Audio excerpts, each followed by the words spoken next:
Assalamualaikum warahmatullahi wabarakatuh. Perkenalkan, nama saya Wahyudi. Saya berasal dari lokal PIB 2020 dengan NIM 2001 0304 0111. Di sini saya akan menjawab pertanyaan UAS hadis-hadis kejiwaan.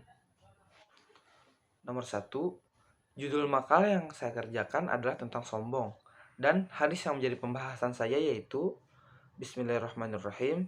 Inna ahlan nari kulla ja'jarin jawajin mustakbirin jamma'in manna'in wahlul jannati du'afa'ul maghlubun.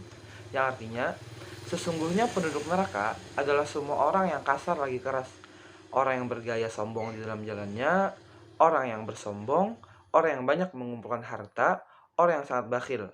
Adapun penduduk surga adalah orang-orang yang lemah dan terkalahkan.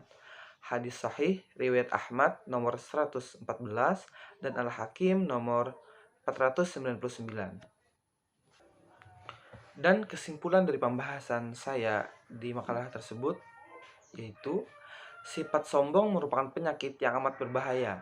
Sesungguhnya orang yang berlaku sombong adalah orang yang sakit, yang sedang menderita kesakitan, dan ia di sisi Allah adalah terkutuk dan dimurkai. Orang yang sombong tidak dapat mencintai orang lain seperti ia mencintai dirinya sendiri karena ada rasa sombong di dalam hatinya. Dan pada saat diskusi, pertanyaan yang menarik bagi saya adalah tentang perbedaan sombong dan percaya diri. Sombong dan percaya diri itu sangat beda tipis, yaitu orang yang sombong menganggap dirinya yang terbaik, sedangkan orang yang percaya diri menganggap dirinya bisa melakukan suatu hal dengan baik. Orang sombong cenderung suka melebih-lebihkan pencapaiannya, sedangkan orang percaya diri bersikap apa adanya dengan pencapaiannya. Orang sombong relatif close-minded dan bersikap anti kritik, sedangkan orang percaya diri lebih open-minded dan terbuka dengan kritikan. Untuk keduanya ini sama-sama pintar berbincang atau berbicara. Orang sombong selalu ingin mendominasi suatu pembicaraan, sedangkan orang percaya diri, mereka juga bisa menjadi pendengar yang baik. Nomor 2, hasad adalah perbuatan tercela yang serupa dengan dengki, yang membuat seseorang merasa tidak suka saat orang lain mendapatkan nikmat dari Allah. Bisa disebut juga hasad ini adalah iri terhadap pencapaian orang lain. Dan hadis Nabi yang melarang bersikap hasad adalah Bismillahirrahmanirrahim. Iyyakum wal hasana fa innal hasada ya'kulul hasanati kama ta'kulun narul hataba. Yang artinya, jauhkanlah dirimu dari hasad karena sesungguhnya hasad itu memakan kebaikan-kebaikan sebagaimana api memakan kayu bakar. Hadis riwayat Abu Dawud. Dan kenapa hasad ini tidak pernah hilang dari masyarakat? Karena sifat dari manusia itu sendiri yang selalu ingin menang sendiri dan selalu iri atas pencapaian orang lain, dan kurangnya pemahaman agama dari masyarakat itu sendiri. Dan cara mencegah atau mengobatinya yaitu dengan cara memperdalam ilmu agama, memperbanyak bersyukur, dan selalu mengingat bahwa Allah sudah adil dalam memberi rezeki kepada para hambanya. Nomor 3, penjelasan tentang husnudzon menurut saya adalah husnudzon itu merupakan salah satu akhlak terpuji bagi umat muslim dan disukai oleh Allah. Dan dalam agama Islam, husnudzon itu artinya senantiasa memiliki prasangka baik kepada sesama manusia, kepada Allah dan seluruh makhluk yang ada di muka bumi. Jadi apabila seseorang itu bersikap husnudzon, maka itu akan mengantar pelakunya masuk surga. Dan dalil Al-Quran tentang husnudzon ini yaitu surah Al-Hujurat ayat 12 yang artinya, wahai orang-orang yang beriman, jauhilah banyak dari prasangka, sesungguhnya sebagian dari prasangka itu dosa, dan janganlah menggunjing satu sama lain. Adakah seorang di antara kamu yang suka memakan daging saudaranya yang sudah mati? Maka tentulah kamu merasa jijik kepadanya, dan bertakwalah kepada Allah, sesungguhnya Allah Maha menerima taubat lagi Maha penyayang. Quran surah Al-Hujurat ayat 12. Nah, jadi di sini bahwa sifat husnudzon ini bisa menghantarkan kita masuk surga. Karenanya sifat husnudzon ini merupakan sifat yang disukai dan dicintai oleh Allah Subhanahu wa taala.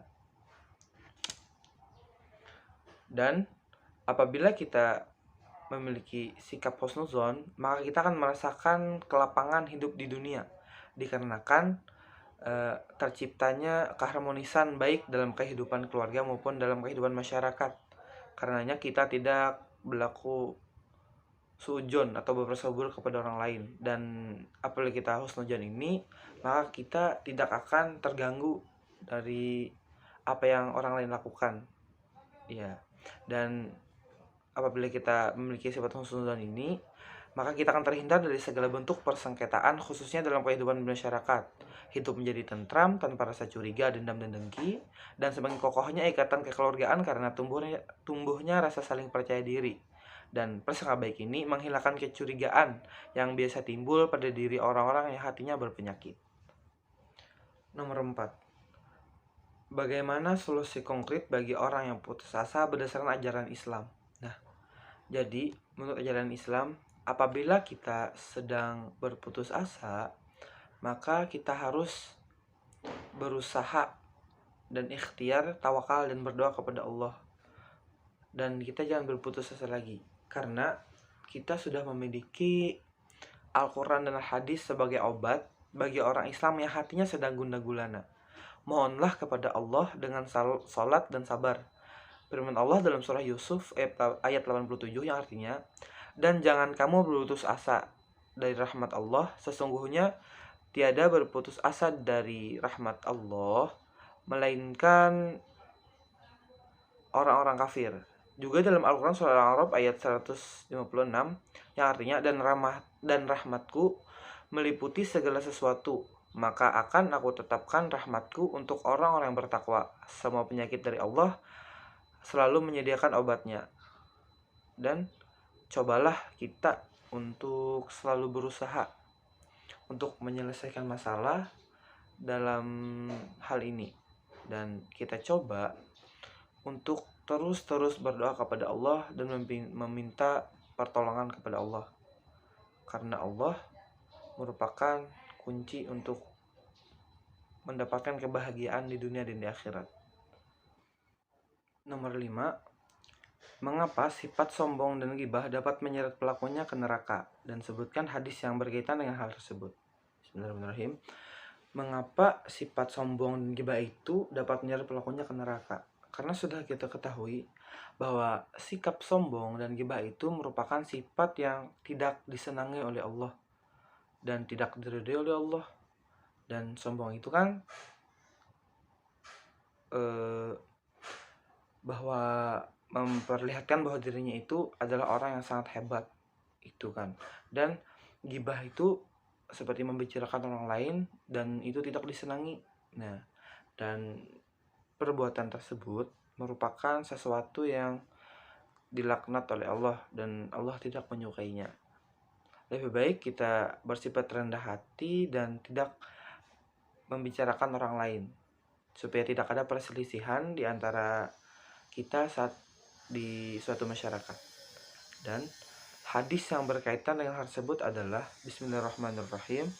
Inna ahlan nari kulla ja'jarin jawajin mustakbirin jama'in manna'in wahlul jannatil du'afa'ul maghlubun. Yang artinya, sesungguhnya penduduk neraka adalah semua orang yang kasar lagi keras, orang yang bergaya sombong di dalam jalannya, orang yang bersombong, orang yang banyak mengumpulkan harta, orang yang sangat bakhil, dan adapun penduduk surga adalah orang yang lemah dan terkalahkan. Hadis riwayat Ahmad nomor 114 dan Al-Hakim nomor 499. Demikian tadi jawaban dari UAS mata kuliah hadis-hadis kejiwaan dari saya. Terima kasih atas segala perhatiannya. Wassalamualaikum warahmatullahi wabarakatuh.